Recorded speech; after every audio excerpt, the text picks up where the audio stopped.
If you're lacking in a place in your life, you're lacking love, then maybe it's time to fast. That way you can put yourself aside, because love is saying that I'm putting myself aside and I'm giving myself as a sacrifice. That way others could benefit from it. That's what Jesus did for us. He gave himself aside. That's love. He put himself on the cross. That way other people could benefit from it.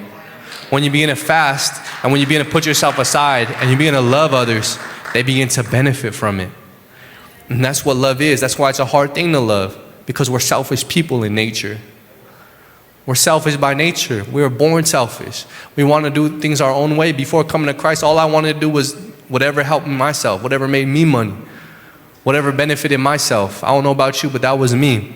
And that's our nature, sinful people. And we got to learn to put that nature on the cross and begin to sacrifice that old self. That way the new man could come alive. That way the new woman could come alive. That way we could love each other. That way we could love others. But we got to begin to suffer.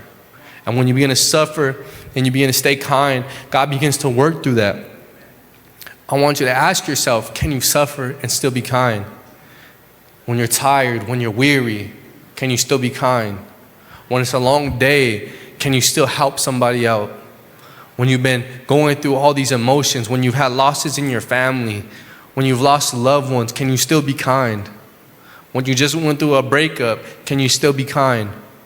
When you just went through some tragedy in your life, can you still be kind? But that's what love is.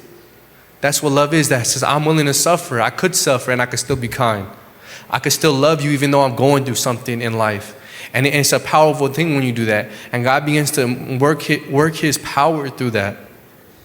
But you got to get back to that selfless love. In Romans 8:35, it says, who shall separate us from the love of God? Shall tribulation or distress or persecution or famine or nakedness or peril or sword? See, nothing can separate us from the love of God. Amen.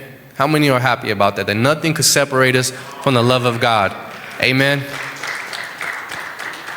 If that's true, then why do we let trials separate our love from others? If nothing's separating us from the love of God, then what's separating us from loving somebody else?